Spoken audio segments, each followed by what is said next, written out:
America से लेकर Australia और कनाडा तक में चावल खरीदने के लिए लोग लंबी लाइन लगा रहे हैं। इन देशों में रह रहे एनआरआई, अफ्रीकी नागरिक जैसे बड़ी संख्या में सभी लोग चावल के पैकेट खरीदकर घर में होर्डिंग कर रहे हैं, क्योंकि उन्हें ऐसा लग रहा है कि आने वाले समय में चावल की कीमतों में बढ़ोतरी के साथ साथ किल्लत का भी सामना करना पड़ सकता है। सोशल मीडिया में रिटेल स्टोर्स में लोगों की लंबी लाइनों वाली वीडियो और फोटोज वायरल हो रही हैं। तो इन देशों के रिटेल स्टोर्स ने मौके का फायदा उठाते हुए चावल की कीमतों को बढ़ा दिया है। लोग हैरान परेशान हैं और पूछ रहे हैं कि क्यों भारत ने चावल के एक्सपोर्ट को अब आधा ही कर दिया है।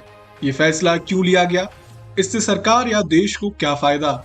जब चावल एक्सपोर्ट नहीं होगा तो किसानों पर क्या असर होगा? चावल की कमी से दूसरे देशों के पास क्या विकल्प बचेंगे? और IMF और UN इस पर क्या कहता है? नमस्कार, आप सभी का स्वागत है सरमाई टाइम्स में। मैं हूं सिद्धांत त्रिपाठी और आप सभी देख रहे हैं हमारा geopolitical show global sense with सिद्धांत।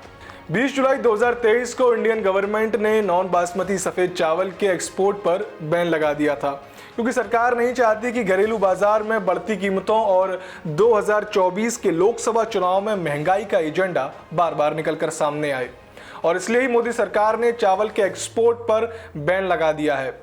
पर इसी के साथ ये कहा है कि जो स्टॉक भारत से निकल गया है उसे इस्तेमाल किया जा सकता है। लेकिन अब इस फैसले के बाद से ही अमेरिका, ऑस्ट्रेलिया, कनाडा जैसे देशों में NRI और अफ्रीकन लोग चावल खरीदकर जमा करने लगे हैं। उन सबको ऐसा लग रहा है कि जल्दी चावल खत्म होने वाले हैं और प्राइसेस तो बढ़ेंगे ही, क्योंकि अब जब एक्सपोर्ट बंद हो गया है तो ये ऑब्वियस हो चुका है कि ग्लोबल मार्केट में चावल के दामों में बहुत तेजी आएगी। भारत दुनिया का सबसे बड़ा चावल एक्सपोर्ट करने वाला मुल्क है और 40% ग्लोबल एक्सपोर्ट पर भारत का ही कब्जा है। लेकिन अब सरकार के गैर बासमती चावल के एक्सपोर्ट के फैसले का असर कुल 25% एक्सपोर्ट पर पड़ सकता है। सरकार के मुताबिक घरेलू बाजार में चावल की कीमतें लगातार बढ़ रही हैं। चावल की खुदरा कीमतों में एक साल में 11.5% की वृद्धि देखी गई है। सिर्फ पिछले महीने ये दर 3% बढ़ गई थी। घरेलू बाजार में चावल के दाम में कमी लाने और चावल की उपलब्धता सुनिश्चित करने के लिए सरकार ने पिछले साल 8 अगस्त को नॉन बासमती सफेद चावल के निर्यात पर 20% का निर्यात शुल्क लगाया था, ताकि चावल के इस किस्म की निर्यात में थोड़ी कमी आए। बावजूद इसके नॉन बासमती सफेद चावल के निर्यात में इजाफा देखा गया। नॉन बासमती सफेद चावल का निर्यात 2021-22 मार्च में 33.66 लाख टन से बढ़कर 2022-23 में 42.12 लाख टन तक पहुंच गया, और मौजूदा वित्त वर्ष में नॉन बासमती सफेद चावल निर्यात लगभग 15.54 लाख टन है, जो कि पिछले साल के मुकाबले 35% ज्यादा है। सरकार का मानना है कि चावल की इस किस्म के निर्यात में ये तेज इजाफा दुनिया भर के भू राजनीतिक परिदृश्य, चावल उत्पादक देशों में अल नीनो और बदलते मौसम की वजह से हुआ है। हालांकि भारत ने बासमती चावल और उबले चावल के निर्यात पर कोई प्रतिबंध नहीं लगाया है। फरवरी 2022 में रूस के यूक्रेन पर हमले के बाद सप्लाई दिक्कतों के चलते ग्लोबल फूड क्राइसिस देखने को मिला था। जब गेहूं की कीमतें आसमान छू रही थीं, तो खाद्य तेलों की कीमतें भी बढ़ गई थीं। उस समय भी भारत ने घरेलू बाजार में कीमतों पर नियंत्रण रखने के लिए गेहूं के एक्सपोर्ट पर बैन लगाया था, और अब चावल के एक्सपोर्ट पर बैन लगा दिया है। 2012 से इंडिया दुनिया का सबसे बड़ा एक्सपोर्ट करने वाला देश है। इसी की वजह से ये फैसला दूसरे देशों को परेशान कर रहा है। आप इसे ऐसे समझ सकते हैं कि भारत अमेरिका जैसे 100 से ज्यादा देशों में चावल बेचता है, और अब खबर ऐसी आ रही है कि जिनमें ये तक कहा जा रहा है कि इंडियन गवर्नमेंट जल्द ही गेहूं और दाल की कीमतों को कंट्रोल करने के लिए भी कुछ और बड़े कदम उठा सकती है। आप अगर अमेरिका की सिचुएशन देखें तो वहां भी चावल को लेकर मारपीट हो रही है, जिसका सबसे बड़ा रीजन है यहाँ रहने वाले एशियन और अफ्रीकन लोग, जिन्हें अपनी थाली में चावल चाहिए ही होता है। और जब इन लोगों ने ऐसी खबर सुनी तो ये किराना दुकानों में भर गए और आगे के बारे में सोचकर पैकेट के पैकेट गाड़ियों में लाद कर घर ले जा रहे हैं। इकोनॉमिक टाइम्स की एक रिपोर्ट के अनुसार अमेरिका में रह रहे भारतीय मूल के लोग बाजार में चावल की कमी के डर से बाजार से जरूरत से ज्यादा चावल खरीद रहे हैं। इस प्रतिबंध ने उत्तरी अमेरिका, यूरोप और पश्चिम एशिया में खासकर तेलुगु समुदाय के लोगों के बीच चिंता का माहौल पैदा कर दिया है। वहीं अंग्रेजी अखबार द हिंदू लिखता है कि अमेरिका के प्रमुख शहर जैसे टेक्सास, मिशिगन और न्यू जर्सी में कई भारतीय किराना दुकानों के बाहर चावल खरीदने के लिए लगी कतार को देखकर दुकानदारों ने भी बिक्री सीमित कर दी है। कई दुकानों पर ये नियम बनाए गए हैं कि एक ग्राहक चावल का एक बैग ही खरीद सकता है। तो क्या वाकई अंतर्राष्ट्रीय बाजार में चावल के दाम बढ़ रहे हैं? अंतर्राष्ट्रीय मुद्रा कोष ने कहा है कि भारत के नॉन बासमती सफेद चावल के निर्यात पर प्रतिबंध लगाने का असर वैश्विक खाद्य मुद्रास्फीति पर पड़ सकता है। IMF के मुख्य अर्थशास्त्री पियर ओलिविये गुहांशा ने कहा, हम भारत सरकार से चावल के निर्यात पर ऐसे प्रतिबंध हटाने के लिए कहेंगे, क्योंकि इसका असर दुनिया पर पड़ सकता है। भारत के इस फैसले का असर वैसा ही होगा जैसा काला सागर से यूक्रेन के अनाज निर्यात पर रोक लगाने से हुआ है, जिससे दूसरे देशों में गेहूं के दाम बढ़ गए हैं। इससे इस साल वैश्विक अनाज की कीमतों में 10 से 15% की वृद्धि हो सकती है। लेकिन इस प्रतिबंध से फायदा किसका है? इसे समझने के लिए आप ये जानिए कि इस सप्ताह वियतनाम से निर्यात किए जाने वाले चावल की कीमत बीते एक दशक के उच्चतम स्तर पर पहुंच गई है, क्योंकि भारत और थाईलैंड के बाद वियतनाम दुनिया का तीसरा सबसे बड़ा चावल निर्यातक देश है। राइस एसोसिएशन ऑफ इंडिया के एग्जीक्यूटिव डायरेक्टर राजीव कुमार कहते हैं कि भारत का चावल दुनिया भर के 165 देशों में जाता है, जो चावल व्यापारियों की मेहनत का नतीजा है। इन्हीं की वजह से दुनिया भर में भारतीय चावल की मांग बढ़ी है। ग्लोबल ट्रेड में देखें तो भारत का 42% मार्केट शेयर है। अगर ये प्रतिबंध लंबे समय तक चला तो हम इस मार्केट को खो सकते हैं।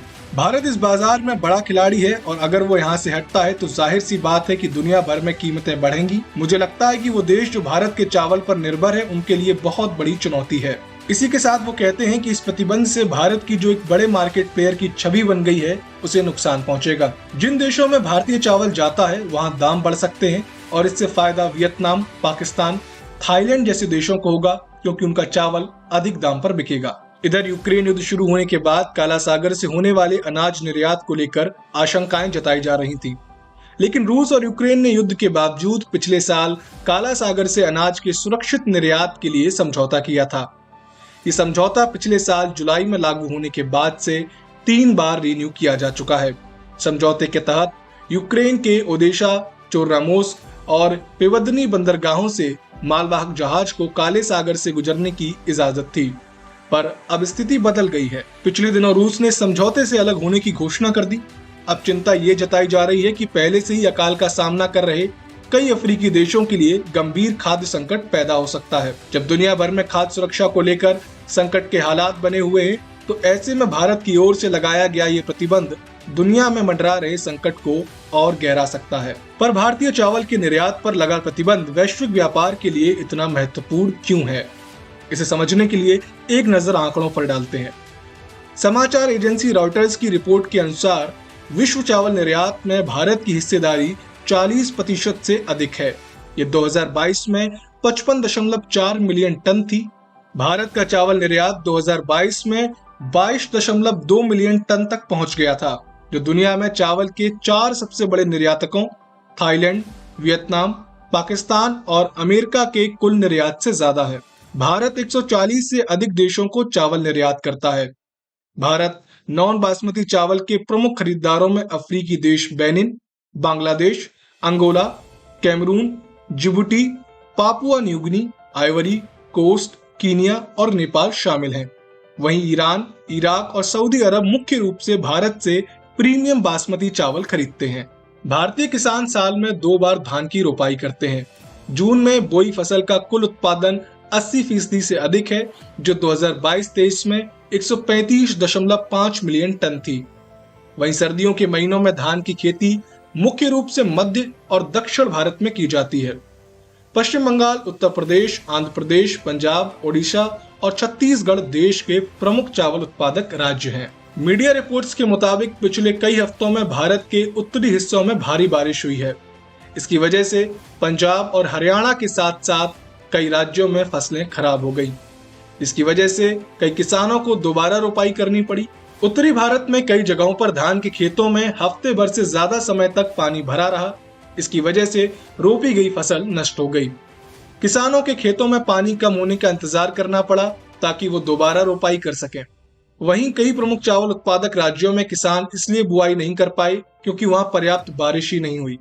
सरकार की ओर से चावल का खरीद मूल्य बढ़ाने के बाद उम्मीद थी कि चावल की खेती बढ़ जाएगी, लेकिन 2022 की तुलना में किसानों ने अब तक 6% कम क्षेत्र में ही धान की फसल लगाई है।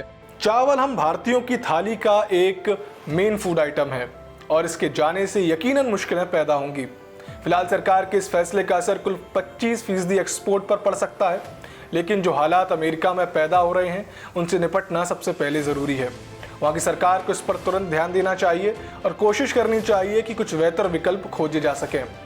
खैर, आगे क्या होगा ये तो वक्त ही बताएगा। तब तक के लिए आप देखते रहिए हमारे जियो पॉलिटिकल शो ग्लोबल सेंस। अगर आपको ये इन्फॉर्मेशन पसंद आई हो तो इसे अपनी फैमिली फ्रेंड्स के साथ शेयर कीजिए। हमारे चैनल को सब्सक्राइब करना ना भूलें और लेटेस्ट अपडेट के लिए बेल आइकन को प्रेस करें।